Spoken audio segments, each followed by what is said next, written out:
Dalam Bapa dan Putra dan Roh Kudus. Amin. Allah Bapa di surga, kami mengucap syukur dan terima kasih bahwa kami di dalam gereja Katolik di bawah kepemimpinan Santo Petrus, pemimpin dari para rasul, yang dilanjutkan kemudian oleh Paus kami. Setiap Paus menggantikan Santo Petrus. Bantu kami ya Bapa untuk setia kepada gereja, setia pada Paus apapun juga yang terjadi. Dan semoga Paus, pemimpin gereja Katolik, semakin dikuatkan oleh Roh Kudus. Demi Kristus Tuhan dan pengantara kami. Amin. Para saudaraku terkasih, ada sekali lagi ketika gereja awal mulai tumbuh dan berkembang, ada banyak problem, ada banyak masalah yang muncul. Salah satu yang paling penting, yang mungkin bagi kita tidak penting, adalah soal sunat. Karena sunat merupakan suatu pintu masuk kepada kerajaan Allah. Ya, kepada pengakuan akan iman akan Yahweh. Nah, kemudian nanti sunat itulah yang kemudian dalam pengertian kita menjadi sakramen baptis. Kita dalam sakramen baptis itu mendapatkan karunia yang lebih daripada sekedar sunat lahir ya. Ketika dibaptis kita akan mendapat gelar sebagai anak Allah. Bukan lagi sebagai yang diciptakan Tuhan, tetapi sebagai anak Allah yang dikasihi, disayangi, dan menjadi masterpiece bola mata Tuhan. Yang kedua, kita mendapat Roh Kudus, roh yang dalam hati kita itu. Dan itu nanti kita lihat bagaimana Petrus dan para rasul memiliki kebijaksanaan, roh kebijaksanaan yang luar biasa. Ya, ketika mereka menentukan pilihan yang tidak mudah. Bahwa kerajaan Allah tidak hanya bagi orang Yahudi, bukan hanya bagi yang bersunat, tapi untuk semua yang tidak bersunat. Untuk siapa saja, segala bangsa. Petrus yang seorang nelayan tapi memiliki kebijaksanaan, dan Roh Kuduslah mengilhami gereja, mengilhami pemimpin-pemimpin, mengilhami otoritas gereja. Nah, kemudian kita setelah tadi anak Allah, kemudian Roh Kudus, kemudian kita masuk dalam komunitas gereja, ya, komunitas persekutuan para rasul. Ya, persekutuan para rasul ini penting. Ya, jemaat awali mengawali dengan persekutuan para rasul. Ya, kemudian nanti bapak-bapak gereja dan seterusnya diteruskan.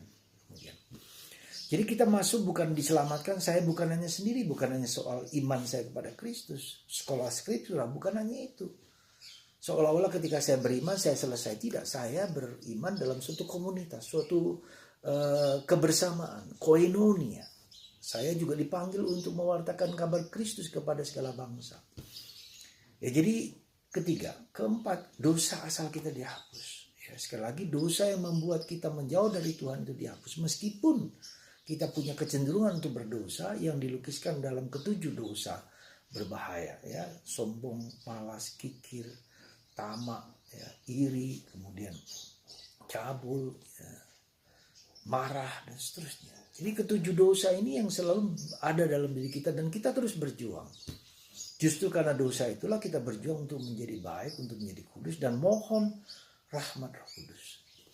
Yang mengagumkan dalam dalam konsili pertama inilah kita melihat bagaimana kebijaksanaan dari Santo Petrus. Luar biasa menurut saya, kebijaksanaan, ya, keutamaan.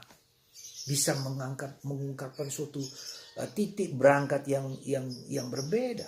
Ya. Jadi mereka tidak hanya kepada orang Yahudi yang menolak, tapi juga kepada segala bangsa. Dan ini merupakan sesuatu karya Roh Kudus. Maka saudaraku terkasih, sesuatu yang belum pernah kita dapatkan, kemudian kita dapatkan. Dan itulah karya Roh Kudus. Kita tidak boleh menyepelekan Roh Kudus yang bekerja, tidak boleh putus asa, dan tidak boleh kita menggantungkan pada kuasa kita, kemanusiaan kita, pada kelemahan, pada keterbatasan. Siapalah Petrus? Siapalah nelayan-nelayan itu? Dan siapakah katakanlah Paulus dan Barnabas? Tapi mereka dipenuhi dengan Roh Kudus. Maka mari saudaraku terkasih, semoga kita semua yang telah dibaptis ini dan kita mendengarkan suara Roh Kudus dalam hati kita. Ketika kita percaya pada Yesus, ketika kita mencintai Yesus, maka kita berjuang untuk membuat Kristus itu sungguh-sungguh kita cintai, dan Kristus Bapa tinggal dalam diriku. Tritunggal Allah tinggal dalam diriku. dalam diri Anda, dalam diri gereja, dan dalam diri semua orang. Maka disitulah kita bersyukur dan berterima kasih untuk selalu mendengarkan suara Roh Kudus. Ketika ada problem yang berat sekalipun, kita mencoba untuk mendengarkan suara Roh Kudus. Itu suatu yang sangat penting bagi kita, ya, mendengarkan Roh Kudus, ya, menerima Roh Kudus, menghayati kehadiran Roh Kudus dalam diri kita. Semoga Anda dan saya, ya, dengan penuh kerendahan hati, ketika problem muncul apapun juga, dengan salib, dengan penderitaan, dengarkan suara Roh Kudus. Minta Roh Kudus untuk berkarya bagi Anda, bagi keluarga Anda, bagi problem hidup Anda. Bersama Bunda Maria. Dan kita diberi karunia Bunda Maria, diberikan Yosef yang telah berhasil, ya, mengikuti Yesus, yang telah berhasil masuk dalam keabadian, kekekalan, dan terus membantu kita sampai sekarang. Semoga Tuhan memberkati Anda dan kita tetap setia kepada gereja apapun juga situasi gereja. Dan kita sungguh harus berdoa untuk gereja, untuk paus, untuk para pemimpin bangsa negara di saat yang kritis sekarang ini. Seperti awal gereja, sekarang pun sebetulnya saat yang kritis karena kita berhadapan dengan realitas yang semakin tidak mudah.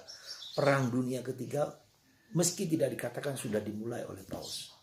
Rusia dan Ukraina dan banyak negara bersitegang dengan berbagai macam cara.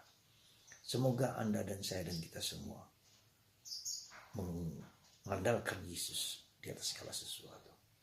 Kita berdoa terus lewat Bunda Maria dan Santo Yosef. Kita berdoa terus dengan kerahiman ilahi. Dan itulah artinya tinggal di dalam Tuhan. Ketika kita tinggal dalam Tuhan, buah-buah hidup kita dibersihkan, buah-buah kita menjadi buah-buah yang baik, buah-buah yang kudus, buah-buah yang suci, buah-buah yang kebaikan bagi semua orang. Tinggal dalam Tuhan, itulah. Dan Tuhan akan pelan-pelan menyucikan, membersihkan hidup kita semua. Itulah tinggal dalam Tuhan. Baca kitab suci, doa rosario, datang ke gereja Ekaristi, karena di sanalah Tuhan berkarya bagi kita. Semoga Anda dan saya selalu diberkati untuk setia tinggal dalam Yesus. Bunda Maria, Santo Yosef. Tuhan memberkati Anda semua. Bapa, Putra,